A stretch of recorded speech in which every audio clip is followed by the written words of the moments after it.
Hello दोस्तों, आपका हमारे यूट्यूब चैनल स्टोरी वाइज में स्वागत है। दोस्तों, आज मैं आपके लिए लेकर आया हूं रणपुर गांव की 3 दोस्तों की बेहद ही डरावनी और खौफनाक कहानी। तो दोस्तों, आप इस वीडियो को पूरा सुनें और हमें कमेंट में ज़रूर बताएं कि ये वीडियो आपको कैसी लगी। तो दोस्तों, आपका ज़्यादा समय न लेते हुए सुनते हैं रणपुर गाँव की 3 दोस्तों की बेहद ही डरावनी और खौफनाक कहानी। ये कहानी है 3 दोस्तों की जिनके नाम शुभ, मानव और विवान थे। शुभ, मानव और विवान बहुत अच्छे दोस्त थे। तीनों की दोस्ती पूरे अहमदाबाद में फेमस थी। तीनों एक ही स्कूल में पढ़े थे और अब कॉलेज भी सब साथ में कर रहे थे। तीनों को ही एडवेंचर करने का बड़ा शौक था। कॉलेज में तीनों कोई ना कोई शैतानी भी करते रहते थे, लेकिन पढ़ाई में भी तीनों के ग्रेड्स बहुत अच्छे थे, इसलिए कॉलेज के प्रिंसिपल और टीचर्स भी उन्हें ज़्यादा कुछ नहीं कहते थे। तीनों कॉलेज जाने के लिए हमेशा एक्साइटेड रहते थे और उस दिन तो तीनों और भी ज़्यादा एक्साइटेड थे, क्योंकि उनके कॉलेज में उनके प्रोफेसर सबको अलग अलग ग्रुप्स में बांटकर कुछ एक्टिविटी करने के लिए देने वाले थे। बस एक ही चिंता उन्हें सताए जा रही थी कि कहीं इस बार वो अलग अलग ग्रुप में ना बढ़ जाएं। तीनों कॉलेज जाने के लिए निकले ही थे कि शुभ ने कहा, विवान और मानव, अगर प्रोफेसर ने हमें अलग कर दिया तो हमें तो दूसरों के साथ रहकर टास्क पूरा करना पड़ेगा। इस पर मानव बोला, अरे तू क्यों चिंता कर रहा है, हम सब एक ही ग्रुप में होंगे और अगर नहीं हुए तो प्रोफेसर से कह देंगे कि हमें एक ही ग्रुप में रखे। तो शुभ ने कहा, और अगर वो नहीं माने तो विवान ने कहा, अरे भाई तू फालतू में चिंता कर रहा है, प्रोफेसर मान जाएंगे।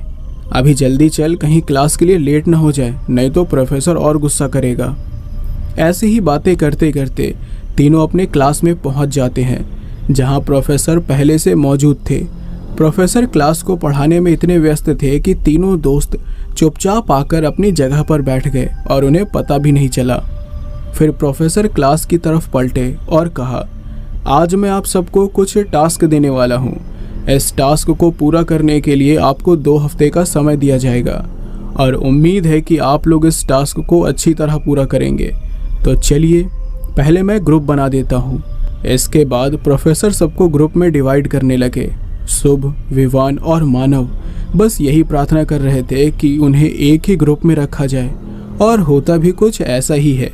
ये तीनों एक ही ग्रुप में शामिल होते हैं और इन तीनों के अलावा इनके ग्रुप में अरुण नाम का एक लड़का आता है, जो पढ़ाई में सबसे आगे था लेकिन बहुत ज़्यादा शर्मीला भी था। शुभ, मानव और विवान तीनों साथ होकर बहुत खुश थे। वहीं अरुण उनके साथ काफ़ी नर्वस हो रहा था, क्योंकि वो लोग काफ़ी शरारती थे। तो प्रोफेसर ने उसके बाद सबको टास्क देना शुरू किया। प्रोफेसर ने उन चारों को कहा, मानव, विवान, शुभ और अरुण, तुम चारों भूत प्रेत के ऊपर स्टडी करोगे और ये बताओगे क्या इस तरह की चीज़ें वाकई में होती हैं या नहीं। चारों लड़के हैरान हो जाते हैं और सोचते हैं कि वो लोग ये कैसे करेंगे। कॉलेज से घर आते समय मानव कहता है, अरे यार, ये प्रोफेसर को और कोई टास्क नहीं मिला, भला ये भी कोई टास्क है। आजकल भूत प्रेत पर कौन विश्वास करता है। तो अरुण ने कहा, अरे हम कैसे पूरा करेंगे ये रिसर्च। तो विवान ने कहा, अरे तू तो कॉलेज का टॉपर है ना, तुझे तो पता ही होना चाहिए कि भूतों पर स्टडी कैसे होती है। तो अरुण ने कहा, अरे भाई मुझे कैसे पता होगा, मुझे तो भूत प्रेतों की कहानियों से भी डर लगता है, मुझे बिल्कुल नहीं पसंद ये सब, और ऐसी बातें मुझे सुनना भी नहीं पसंद। तो शुभ ने कहा, अच्छा फिर स्टडी कैसे करेगा। तो मानव ने कहा, यार मुझे तो समझ नहीं आ रहा है कि हम करेंगे क्या, मेरे तो दादा दादी भी नहीं हैं जिनसे मैं भूत प्रेत के बारे में पूछ सकूं। तो विवान बोला, एक काम करते हैं, इंटरनेट पर सर्च करते हैं, चलो मेरे घर पर। इसके बाद सब लोग विवान के घर चले जाते हैं और इंटरनेट पर सर्च करते हैं। इंटरनेट पर उन लोगों को बहुत सारी ऐसी जगहों के बारे में पता चलता है जिन्हें हॉन्टेड बताया जाता है। कुछ ऐसी जगह होती हैं जहां जाने के बाद कोई वापस नहीं आया, तो कई ऐसी जगह होती हैं जहां से आने के बाद इंसान की दिमागी हालत ख़राब हो गई। तो विवान ने कहा, यार इतनी सारी जगहें हैं जहां डरावनी घटनाएं घटी हैं, लेकिन ये सच है या नहीं ये कैसे पता चलेगा। तो अरुण ने कहा, देख भाई, अब ये मत कहना कि हमें इन सब जगहों पर जाकर देखना पड़ेगा। तो विवान ने कहा, अरे वाह, ये तो बहुत अच्छा आइडिया है। वहाँ जाकर हम उन लोगों से इस बारे में पता कर सकते हैं जिनके फैमिली मेंबर्स के साथ ये घटनाएं घटी हैं। तो मानव ने कहा, तुझे लगता है कि ये सारी बातें सच होंगी? तो शुभ ने कहा, अरे नहीं यार, मुझे तो नहीं लगता, ये सिर्फ एक अफवाह है, पक्का कोई लोगों के साथ मजाक करता होगा। तो अरुण ने कहा, देखो भाई, जो भी हो, लेकिन मैं तो नहीं जाऊंगा, मुझे बहुत डर लगता है। तो विवान ने कहा, ठीक है भाई, फिर मत जा। हम प्रोफेसर से बोल देंगे कि तूने इस प्रोजेक्ट में कोई काम नहीं किया, तेरे ग्रेड्स गिर जाएंगे और भैया टॉपर साहब कॉलेज में फेमस हो जाएंगे। अरुण डर जाता है और बोलता है, अरे नहीं नहीं भाई, प्लीज़ ऐसा मत करना। ठीक है, मैं भी चलूँगा, लेकिन हम जा कहाँ रहे हैं, और क्या हर जगह जाकर देखना पड़ेगा? विवान ने कहा, नहीं, मैं सर्च करके बताता हूँ, आसपास कोई ऐसी जगह हो तो वहीं चलेंगे। फिर विवान वापस से इंटरनेट पर आसपास की जगह चेक करता है। फिर उसका इंटरेस्ट एक गांव में जाता है जिसका नाम रनकपुर था। विवान कहता है, ये देखो, यहाँ से 90 किलोमीटर की दूरी पर एक छोटा सा गांव है। यहाँ लिखा है कि इस गांव में कई लोगों ने कोई अजीब सा साया देखा है। कई लोग तो उस गांव से वापस ही नहीं आ पाए और कुछ लोग वापस आने के बाद पागल हो गए। यहाँ चलें? तो शुभ ने थोड़ा डरते हुए कहा, अगर हम भी पागल हो गए तो विवान ने कहा, देख, अभी तो तूने कहा था कि तुझे इन सब बातों पर यकीन नहीं है, फिर क्या हुआ? अरे भाई, चिंता मत कर, कुछ नहीं होगा, ये सब अफवाह ही होगी। तो मानव ने कहा, ठीक है भाई, चलते हैं, लेकिन कब चलना है? तो विवान ने कहा, देख भाई, इस काम के लिए अभी 2 हफ्ते हैं, तो हम अगले हफ्ते चलेंगे।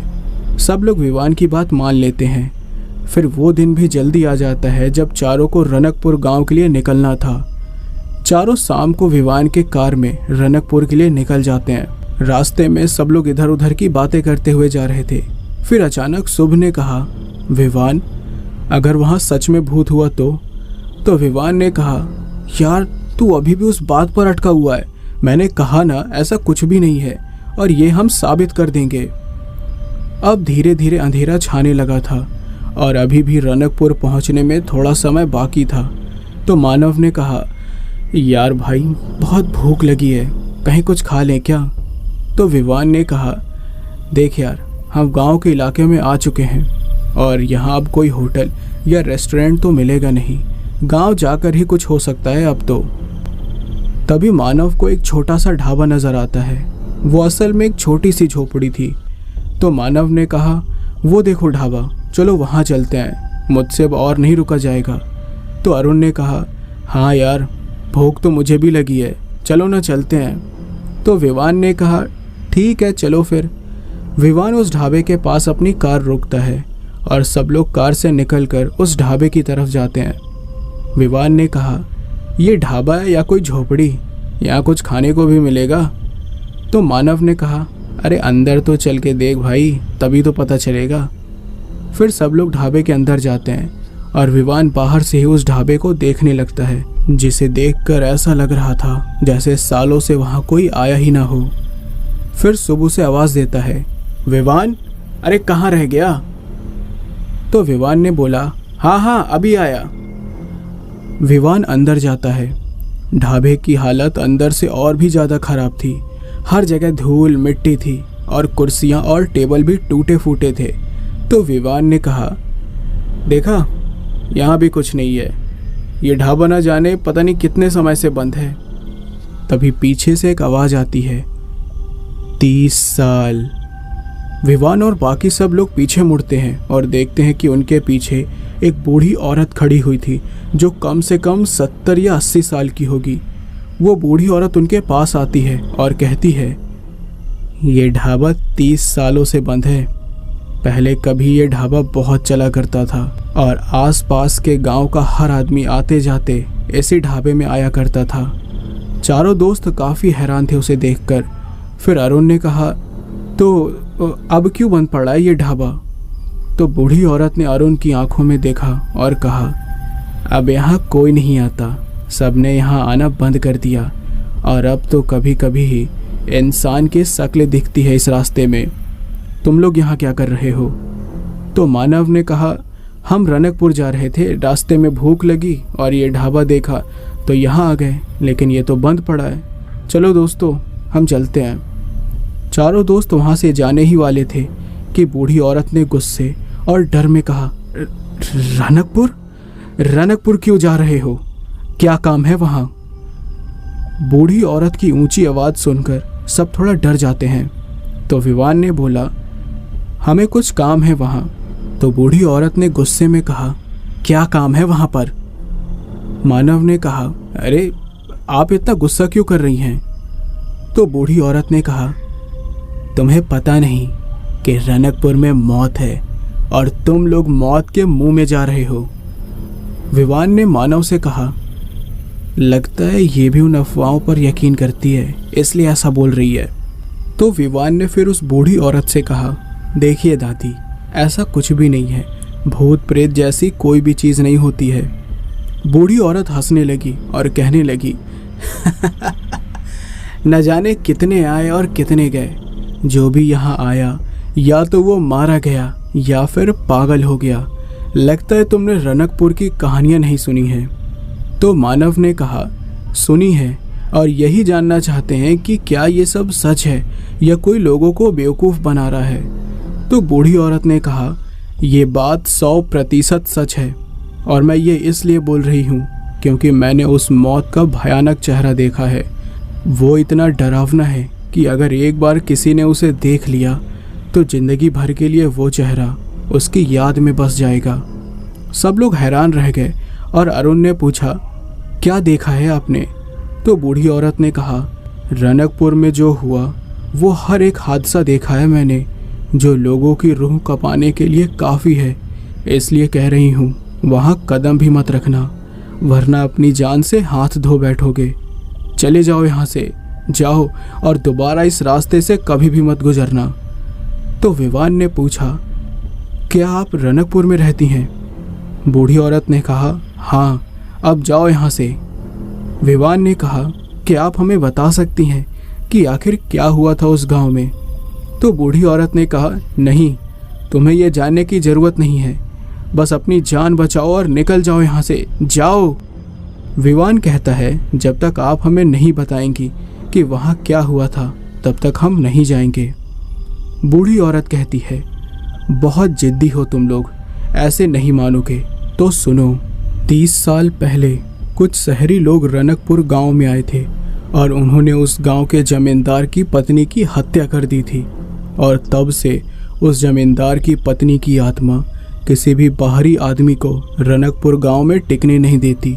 वहाँ जो भी आता है वो या तो उसका खून पी लेती है या फिर उसके साथ ऐसी खौफनाक घटनाएं घटती हैं कि वो बेचारा पागल ही हो जाता है। विवान और उसके दोस्त ये सुनकर हंसने लगते हैं। मानव कहता है, आप लोग अभी भी इस बात पर यकीन करते हैं? मुझे तो ये किताबी कहानी लगती है जो मैंने बचपन में सुनी थी। तो बूढ़ी औरत कहती है, तुम्हें ये कहानी लगती है तो ठीक है, जाओ और खुद जाके देख लो। जैसे ही उस गांव में कदम रखोगे वैसे ही यकीन हो जाएगा कि ये कहानी नहीं बल्कि सच है। फिर वो बूढ़ी औरत वहाँ से चली जाती है। सब ने कहा, इस बूढ़ी औरत की बात सुनकर तो मुझे भी डर लग रहा है। विवान, चलते हैं यहाँ से यार। विवान ने बोला, अरे फिर रिसर्च का क्या होगा? वैसे भी मुझे तो ये सारी बातें बकवास लग रही हैं। तुम लोग जानते हो ना कि गांव के लोग कितने अंधविश्वासी होते हैं। इस तरह की जब भी कोई घटना होती है तो उन्हें लगता है कि ये काम भूत प्रेत ने किया है। मैं तो रनकपुर जरूर जाऊंगा। तो शुभ ने कहा, और कुछ हो गया तो? विवान ने बोला, इन सब बातों पर मुझे यकीन नहीं है। भूत प्रेत जैसी कोई भी चीज़ नहीं होती है यार। मुझे यकीन है कि ये सब बेकार की बात है। ज़रूर कोई इन गांव वालों को बेवकूफ़ बना रहा है। चलो, अभी रात भी होने वाली है, जल्दी गांव भी पहुंचना होगा। शुभ, मानव और विवान तो ढाबे से बाहर निकल आते हैं, लेकिन अरुण को रनकपुर गांव जाने में डर लगता है और वो ढाबे में ही खड़ा कुछ सोचने लगता है। तभी उसके पीछे से कोई आता है जिसकी परछाई अरुण पर पड़ती है और वो डर जाता है। अरुण डरते हुए पीछे मुड़कर देखता है और जोर से चिल्लाता है। तभी विवान की हंसने की आवाज आती है। अरे तू कितना बड़ा फट्टू है बे, अरे मैं विवान हूँ। तो अरुण ने कहा, तुम तो अभी बाहर गए थे, मेरे पीछे कहाँ से आ गए? तो विवान ने बोला, अरे यार तू बाहर नहीं आया तो मैं पीछे के रास्ते से अंदर आ गया। चल अब रात होने वाली है, वहाँ जाकर रहने का इंतज़ाम भी करना है। अरुण और विवान ढाबे से निकल जाते हैं, लेकिन दोनों ही इस बात से अनजान थे कि वहाँ उनके अलावा भी कोई था जो शुरुआत से उन्हें देख रहा था। फिर चारों दोस्त वापस से रनकपुर जाने का सफ़र तय करते हैं और रनकपुर गांव जाते जाते रात हो जाती है। मानव ने कहा, विवान इतनी रात हो गई है यार, हम कहाँ ठहरेंगे? तो विवान ने कहा, मैंने इंटरनेट पर सर्च किया था कि इस गांव में एक हवेली है जो बहुत सालों से बंद पड़ी हुई है, हम वहीं रहेंगे। तो अरुण ने कहा, हैं? अरे ऐसे ही किसी हवेली में कैसे जा सकते हैं? तो विवान ने कहा, अरे पागल, वो हवेली बंद पड़ी है, उसका मालिक भी अब यहाँ नहीं रहता, वो अमेरिका शिफ्ट हो गया है। और इस गांव के बारे में जो अफवाह फैली है उसके बाद उस हवेली को कोई खरीदना भी नहीं चाहता है, इसलिए हम वहाँ रह सकते हैं। तो शुभ ने कहा, लेकिन गांव के लोगों ने अगर हमें नहीं रहने दिया तो विवान ने कहा, अरे हम बोल देंगे कि हम वो हवेली खरीदने आए हैं, और अब वो गांव वाले उस हवेली के मालिक से ये पूछने के लिए अमेरिका थोड़ी ना जाएंगे। ऐसे ही बातें करते करते चारों रनकपुर गांव पहुंच जाते हैं, लेकिन जैसे ही वो लोग गांव में एंटर करते हैं, अचानक एक काला कपड़ा कहीं से कार के ऊपर आ जाता है, जिससे विवान को कुछ दिखाई नहीं देता और वो हड़बड़ाहट में कार की स्पीड भी बढ़ा देता है। मानव चिल्लाता है, विवान क्या कर रहा है, ब्रेक लगा। विवान तुरंत ब्रेक लगाने की कोशिश करता है, लेकिन ब्रेक नहीं लगती। विवान ने कहा, दोस्तों ब्रेक फेल हो गया है। विवान कार को कंट्रोल करने की कोशिश करता है, लेकिन कार कंट्रोल होती ही नहीं। फिर अचानक से वो कपड़ा हट जाता है और विवान के सामने एक बड़ा सा पेड़ सामने दिखता है, जिससे कार टकराने वाली थी। विवान और बाकी सब साथ में चिल्लाते हैं। कार पेड़ से टकराने ही वाली थी कि विवान लास्ट मौके पर कार को दूसरी डायरेक्शन में घुमा देता है। कार तेजी से मुड़ती है और मुड़ते समय अरुण को सफ़ेद कपड़े में एक औरत दिखाई देती है, जिसका चेहरा उसके बाल से छुपा हुआ था। विवान फिर अचानक से ब्रेक मारता है और कार इस बार रुक जाती है। चारों की दिल की धड़कन तेज हो गई थी, इतनी तेज कि उसे नॉर्मली भी सुना जा सकता था। चारों की सांसें तेज हो गई थी और सब चौंक गए थे। मानव ने कहा, मरते मरते बचे आज तो। अरुण कार से बाहर देखता है, लेकिन उसको वो औरत नजर नहीं आती। अरुण ने कहा, वो औरत कहाँ गई यार? मानव ने कहा, कौन सी औरत? तो अरुण ने बोला, अरे वो औरत जो सफ़ेद कपड़े में थी, यहाँ पेड़ के पास खड़ी थी अभी तो। शुभ ने कहा, तू हमें डराने की कोशिश कर रहा है साले, हमने तो नहीं देखी कोई औरत। तो अरुण ने कहा, अरे भाई मैं सच कह रहा हूँ यार, मैंने उस औरत को यहीं देखा था, पता नहीं कहाँ चली गई। चारों दोस्त कार से बाहर निकलते हैं और आसपास देखते हैं, लेकिन पूरा गांव ही सुनसान नजर आता है। एक भी घर की बत्ती नहीं जल रही थी और अरुण जिस औरत की बात कर रहा था वो भी कहीं दिखाई नहीं देती। विवान ने कहा, यहाँ एक आदमी भी नहीं दिख रहा है, लगता है वो तेरा वहम होगा। अरुण ने कहा, हो सकता है भाई, लेकिन अरुण फिर भी इधर उधर देख रहा था। फिर अचानक कोई उसके कंधे पर हाथ रखता है और अरुण डर जाता है। वो मानव का हाथ था। मानव ने कहा, अबे डर मत, मैं हूँ। अरुण अपने कंधे से उसका हाथ हटा देता है और कहता है, तुम लोग अभी भी यहाँ रहना चाहते हो? यहाँ तो आते ही मुझे अपनी मौत दिखाई दी, पता नहीं आगे क्या होगा। विवान ने कहा, अरे यार ये एक हादसा था और कुछ नहीं, तू ज़्यादा मत सोच, चलो हवेली चलते हैं, फिर कल गांव की सैर करेंगे। और फिर सब लोग हवेली जाने के लिए कार में बैठ जाते हैं। विवान कार चालू करता है और एक्सीलेटर दबाता है, लेकिन वो लोग ये देखकर हैरान हो जाते हैं कि कार आगे ही नहीं बढ़ती। तो विवान ने कहा, अरे यार अब ये कार आगे क्यों नहीं बढ़ रही है? सब लोग कार के पहिए की ओर देखते हैं कि कहीं पहिए के आगे कुछ है तो नहीं, लेकिन उन्हें कुछ दिखाई नहीं देता। तो मानव ने कहा, रुको मैं उतर कर देखता हूँ। मानव कार से निकलता है और कार के आगे पीछे देखता है कि सब ठीक है, लेकिन तभी उसे कार के नीचे से कोई आवाज़ आती है। मानव विवान से कहता है, भाई कार के नीचे कुछ तो है। विवान ने कहा, जरा देख तो क्या है। फिर मानव जमीन पर लेटकर थोड़ा डरते हुए कार के नीचे देखता है और फिर अचानक से वही सफ़ेद कपड़े वाली औरत उसे नजर आती है जिसका चेहरा उसके बाल से छुपा हुआ था। वो औरत अपने चेहरे से एक तरफ के बाल हटाती है। मानव देखता है कि उस औरत का आधा चेहरा जला हुआ था और एक आंख भी नहीं थी। वो इतनी जोर से चिल्लाकर कार से दूर हटता है कि बाकी लोग उसकी आवाज़ सुन के कांप जाते हैं। तो अरुण ने पूछा, क्या हुआ मानव, क्या है नीचे? मानव थरथराते हुए बोला, भाई तूने जो औरत देखी थी वो कार के नीचे।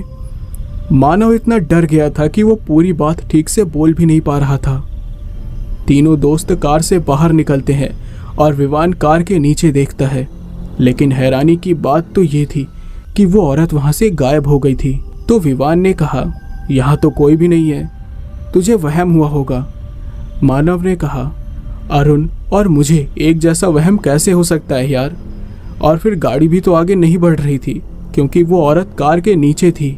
विवान और बाकी सब परेशान हो जाते हैं क्योंकि मानव की बात सही थी। मानव ने कहा, विवान हमें यहाँ से चले जाना चाहिए, वो बूढ़ी औरत भी तो यही कह रही थी ना। विवान कुछ सोचता है और बोलता है, अच्छा ठीक है, हम एक काम करते हैं, कल तक रुक जाते हैं और अगर कल तक कुछ भी पता नहीं चला और हमें लगा कि यहाँ सचमुच कुछ गड़बड़ है तो हम यहाँ से चले जाएंगे, ठीक है? तो शुभ ने कहा, विवान रिस्क क्यों लेना चाहता है भाई? तो विवान ने कहा, यार हमारे साथ जो हो रहा है उसके बारे में जानने की बड़ी इच्छा हो रही है और हमारी रिसर्च भी तो बाकी है ना, इसलिए कह रहा हूँ भाई, बस कल तक रुक जाते हैं। सब लोग रिसर्च के बारे में सुनकर मान जाते हैं। विवान ने कहा, ठीक है फिर चलो हवेली चलते हैं। सब लोग वापस कार में बैठते हैं और इस बार कार चल पड़ती है। सबको डर तो लग रहा था लेकिन उनके रिसर्च भी ज़रूरी थी और विवान को यह जानने की बड़ी दिलचस्पी भी थी कि आखिर यहाँ हुआ क्या था। थोड़ी देर के बाद वो लोग गांव की हवेली के सामने पहुंच जाते हैं। मानव हवेली को देखकर बोलता है, अरे बाप रे, ये इतनी बड़ी हवेली इस छोटे से गांव में, ऐसा लगता है यहाँ राजा महाराजा रहा करते थे। अरुण ने कहा, सही कहा, लेकिन ये कितना डरावना लग रहा है यार। वो हवेली बहुत पुरानी लग रही थी और उसकी दीवारों पर बनी पिक्चर्स उसे और भी डरावना बना रही थी। चारों दोस्त हवेली के गेट के पास पहुंचते हैं और विवान उस गेट पर हाथ रख देता है, लेकिन जैसे ही वो उस गेट को छूता है अचानक मौसम बदल जाता है और बादल की गरज के साथ तेज हवा चलने लगती है। मानव ने कहा, अब ये तूफान कहाँ से आया? अभी तो मौसम बिल्कुल साफ था। तो विवान ने कहा, अरे अब मौसम का क्या भरोसा भाई, कभी भी बदल जाए, चलो हम अंदर चलते हैं। विवान गेट को ओपन कर देता है और बादल अब और तेज से गरजने लगता है। चारों हवेली के मेन गेट के पास पहुंचते हैं और देखते हैं कि वहां ताला लगा हुआ है। अरुण कहता है, यहाँ तो ताला लगा है भाई, चलो वापस चलते हैं अब। अरुण जाने ही वाला होता है कि विवान साइड में पड़े एक पत्थर से उस ताले को तोड़ देता है और इसी के साथ एक बार फिर से बादल जोर से गरजता है और साथ ही बिजली भी चमकने लगती है। सारे गांव वाले जाग जाते हैं और अपने घर से बाहर आते हैं। वही बूढ़ी औरत जो विवान और उसके दोस्तों को मिली थी, वो कहती है, नहीं माने वो लोग, कर ही दिया ना अनर्थ, अब यहाँ फिर से वही सब होगा जो पहले हुआ था। विवान और उसके दोस्त हवेली का दरवाज़ा खोल देते हैं।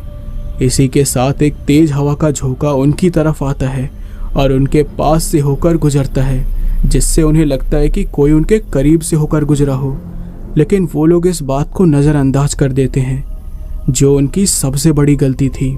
वो लोग हवेली में आते हैं और ये देखकर हैरान हो जाते हैं कि हवेली के अंदर एक भी चीज़ गंदी नहीं थी।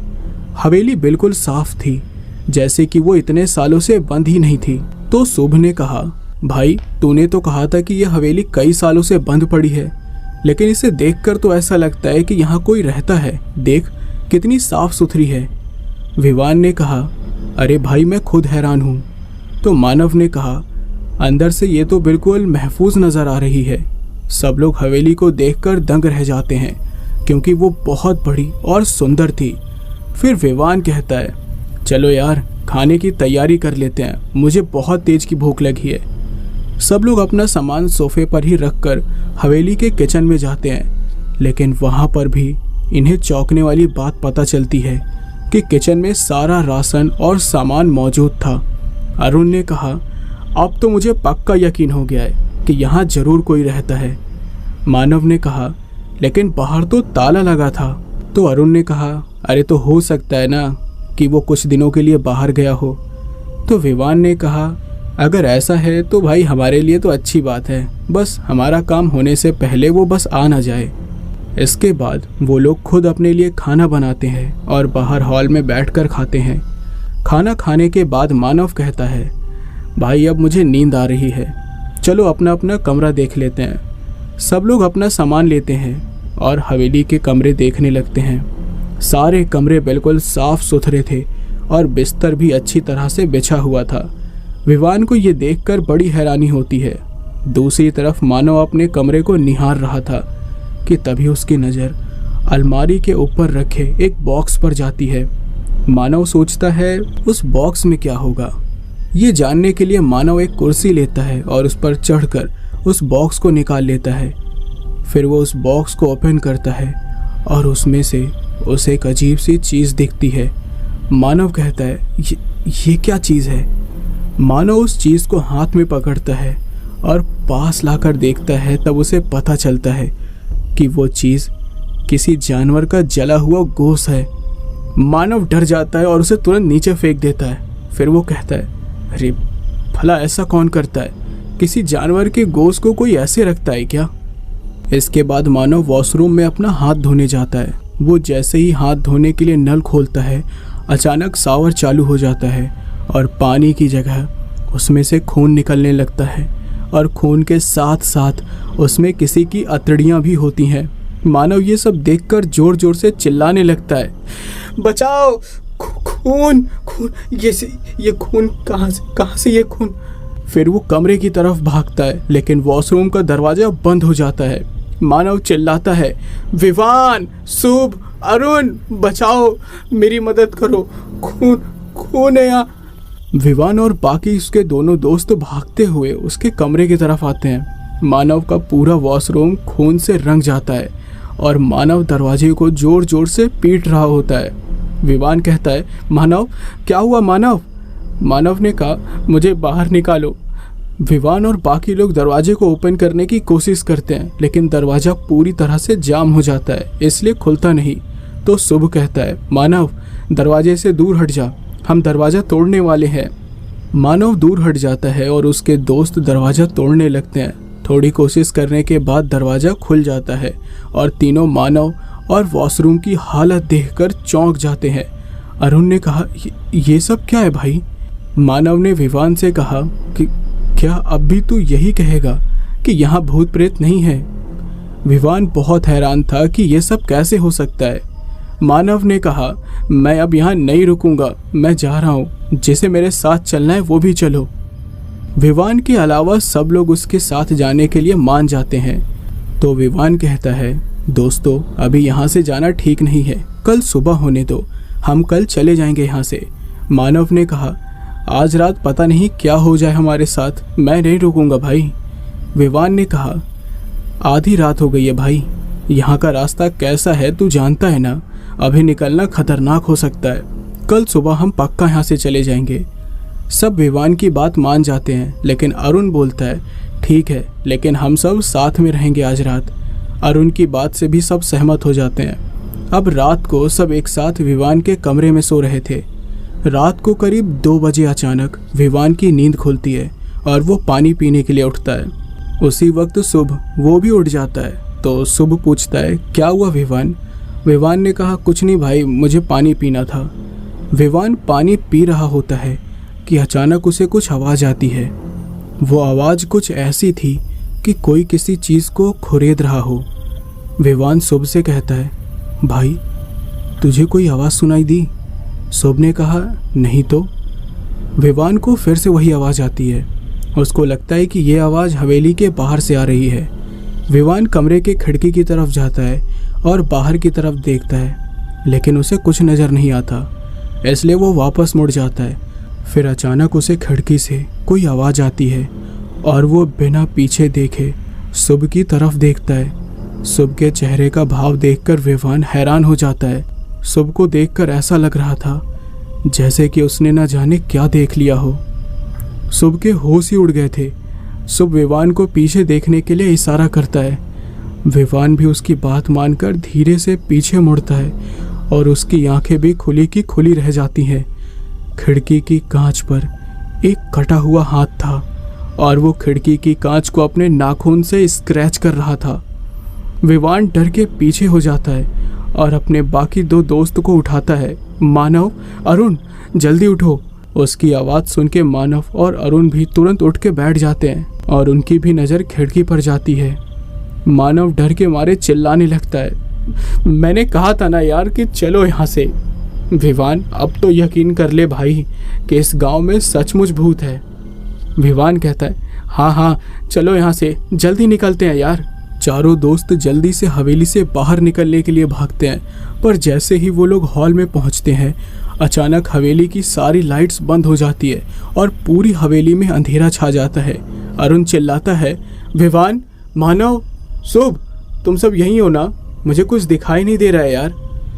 मानव ने कहा, हाँ हाँ हम सब यहीं हैं, चल जल्दी यहाँ से निकलते हैं। सब लोग दरवाजे की तरफ भागते हैं, लेकिन अचानक इतनी जोर से बादल गरजता है और बिजली चमकती है कि पूरी हवेली बिजली की रोशनी में दिखाई देने लगती है और चारों दोस्त डर के अपने कान बंद कर लेते हैं। विवान कहता है, जल्दी चलो यहाँ से यार।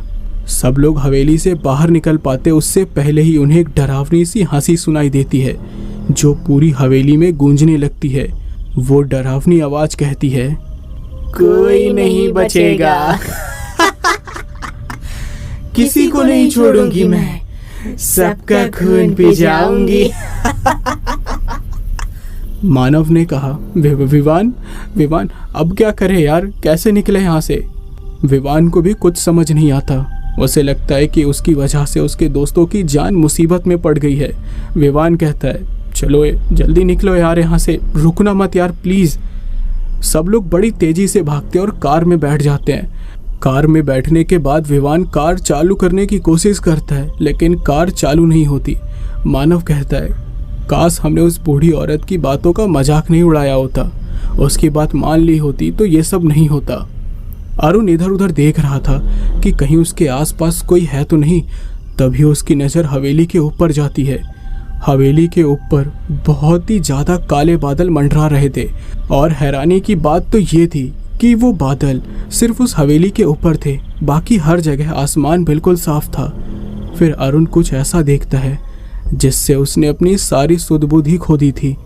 अरुण ने देखा कि हवेली की छत पर उसे वही सफ़ेद कपड़े वाली औरत उन्हें देख रही है और इस बार वो उसका खौफनाक चेहरा देख पा रहा था। मानव देखता है कि अरुण किसी चीज़ को एकटक होके देखे जा रहा है। मानव भी उसी तरफ देखता है जिधर अरुण देख रहा था।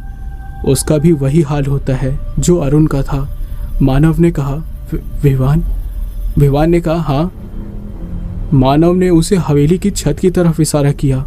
विवान और शुभ ने भी उसी तरफ देखा और उनको भी अपनी जिंदगी का सबसे खौफनाक मंजर दिखाई दिया। हवेली की छत पर एक पूरी तरह जली हुई औरत खड़ी थी जिसका चेहरा बहुत ही भयानक था। उसके मुंह से खून टपक रहा था और एक आंख फूटी हुई थी। उसके एक हाथ में एक कटा हुआ हाथ था और दूसरे हाथ में एक चाकू जिसमें खून लगा हुआ था। वो औरत उन चारों को घूरे जा रही थी और उन्हें देखते हुए ही उस कटे हुए हाथ को खाने लगी। शुभ जोर से चिल्लाया, विवान जल्दी कार चालू कर यार। विवान वो घिनौना चेहरा देख के अपनी जगह पर ही जम गया था। मानव ने कहा, विवान तू सुन रहा है ना यार, जल्दी चल भाई। विवान मानव की आवाज़ सुनकर अपने होश में आता है और जल्दी से कार चालू करता है, लेकिन इससे पहले कि वो लोग वहाँ से निकल पाते वो भयानक औरत चाकू लेकर उनकी कार के ऊपर कूद जाती है और चारों दोस्तों की एक भयानक चीख सुनाई देती है जो पूरे गांव में गूंजती है। वो बूढ़ी औरत जो उन चारों से मिली थी वो उनकी चीख सुनकर कहती है, कहा था मैंने कि यहाँ मत आओ, लेकिन नहीं माने। अब कोई नहीं बचेगा, फिर से होगा मौत का तांडव और कोई कुछ नहीं कर पाएगा। आखिर क्या होगा इन चारों दोस्तों का? क्या वो आत्मा इन्हें भी मार डालेगी या इनकी किस्मत इन्हें बचा लेगी? ये पता चलेगा पार्ट 2 में। चारों की ज़िंदगी उनके साथ क्या खेल खेलने वाली है, ये जानने के लिए पार्ट 2 का आपको इंतज़ार करना होगा। दोस्तों आई होप आपको ये इसका पहला पार्ट पसंद आया होगा। तो दोस्तों ये रणपुर गांव की बेहद ही डरावनी और खौफनाक कहानी यहीं पे समाप्त होती है। अगर आपको पसंद आई हो तो हमारे चैनल को लाइक और सब्सक्राइब करना न भूलें और हमें कमेंट में ज़रूर बताएं कि ये कहानी आपको कैसी लगी। तो दोस्तों हम आपसे मिलते हैं अगली वीडियो में, जब तक के लिए गुड बाय।